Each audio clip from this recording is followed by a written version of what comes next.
Dukungan Anies ke Pramrano pada Pilgub Jakarta 2024 melahirkan hubungan baru antara Anies dan Ahok. Masing-masing memiliki pendukung. Anies didukung oleh anak Abah, sedangkan Ahok didukung oleh Ahoker. Dulu pada Pilgub 2017, dua kelompok ini bermusuhan sampai berdarah-darah.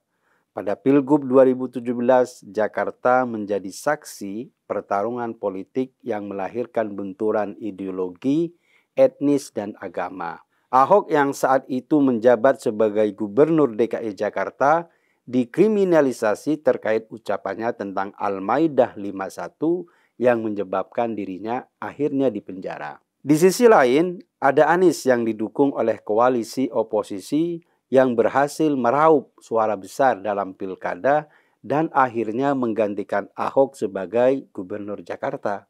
Kontroversi Pilkada Jakarta 2017 menciptakan luka dalam hubungan politik di Indonesia dengan ketegangan antara pendukung kedua kubu yang semakin memanas. Dulu Ahok bilang Anies bukan negarawan karena dia melakukan politik identitas serta menghalalkan segala cara. Tampak sekali kebencian Ahok kepada Anies begitu dalam.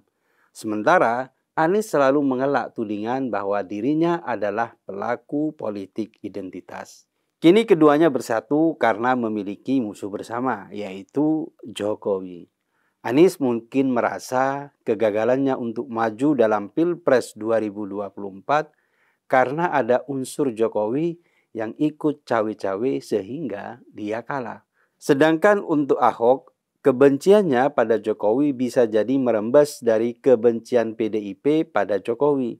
Sama seperti Anies, PDIP merasa Jokowi telah mengganjal calon yang mereka dukung, yaitu Ganjar Mahfud pada Pilpres 2024, karena Jokowi menduetkan Prabowo dengan Gibran. Setelah mereka bersatu, tampaknya mulai muncul narasi untuk melupakan luka masa lalu. Betapapun jahatnya Anies, semua itu bisa dimaafkan. Betapapun tertindasnya Ahok, dia hanyalah korban yang harus direlakan. Bahkan, konon ada kejutan besar dalam persatuan keduanya. Kabar menyebutkan Anies akan mendirikan ormas dan Ahok yang akan jadi jubirnya. Kabar ini memang belum bisa dikonfirmasi dari kedua belah pihak, tapi kemungkinan itulah kejutan yang dimaksud. Jika itu memang terjadi, maka Ahok benar-benar akan dimanfaatkan oleh Anies untuk mengerek popularitasnya. Mungkin Anies ingin meniru cara Surya Paloh yang awalnya membuat ormas Nasdem dan kemudian berubah jadi partai politik. Persatuan keduanya memang menjadi kabar baik di tengah sengitnya persaingan politik. Sebuah fenomena yang awalnya hampir mustahil, tapi ternyata bisa diwujudkan. Memang getir kalau dipahami dari perasaan akar rumput yang dulu mati-matian bermusuhan. Mereka bahkan saling membenci di antara teman dan keluarga. Dan ujung-ujungnya mereka hanya jadi korban para politisi yang sekarang akur dan mesra.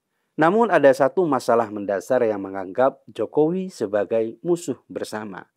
Baik Ahok maupun Anies sebenarnya tidak boleh menumpahkan kegagalan langkah politik mereka sepenuhnya pada Jokowi.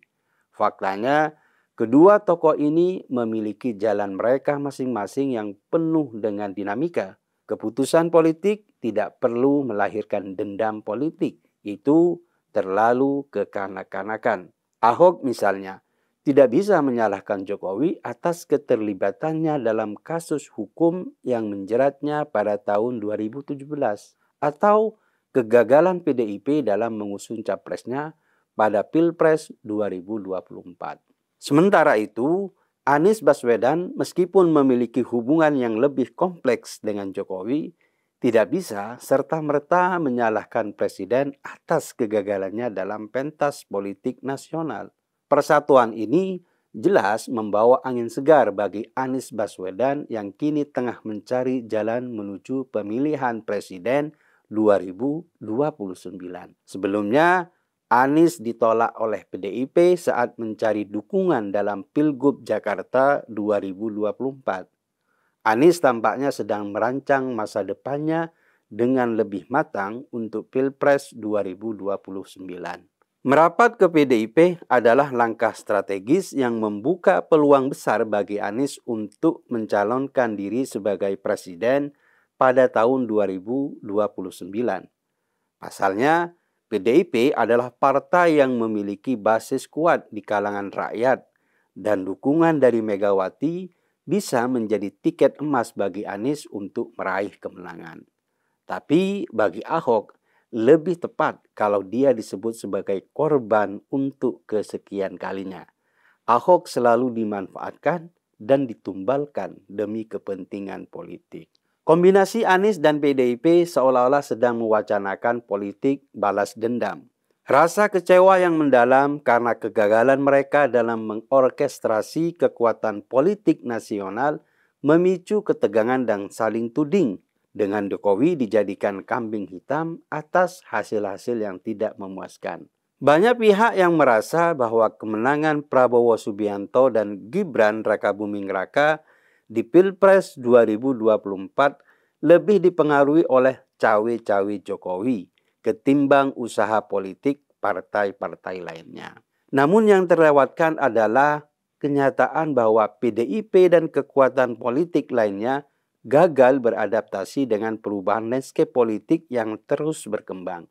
Kegagalan untuk mengelola aliansi dan mengonsolidasikan kekuatan politik nasional akhirnya membuat mereka mencari pihak yang bisa disalahkan. Pada akhirnya, Jokowi yang dulu menjadi kekuatan utama dalam politik Indonesia kini menjadi sasaran empuk bagi mereka yang merasa terpinggirkan.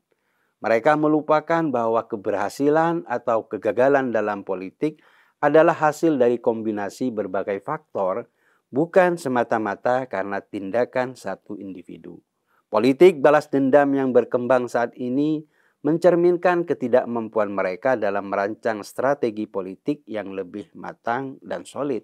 Melihat seluruh dinamika ini, kita sebagai masyarakat diharapkan untuk lebih cerdas dan bijak dalam membaca situasi politik yang terjadi. Politik Indonesia tidak boleh dijadikan ajang kepentingan kelompok atau individu tertentu, apalagi hanya dimanfaatkan sebagai alat untuk mencapai tujuan politik yang oportunistik. Masyarakat perlu menyadari bahwa mereka bukanlah pion yang dapat dipermainkan dalam pertarungan kekuasaan. Masyarakat harus bisa bersikap kritis, tidak mudah terjebak dalam manuver politik yang hanya mengejar kepentingan sesaat. Jangan mau dimanfaatkan oleh elit politik demi keuntungan mereka.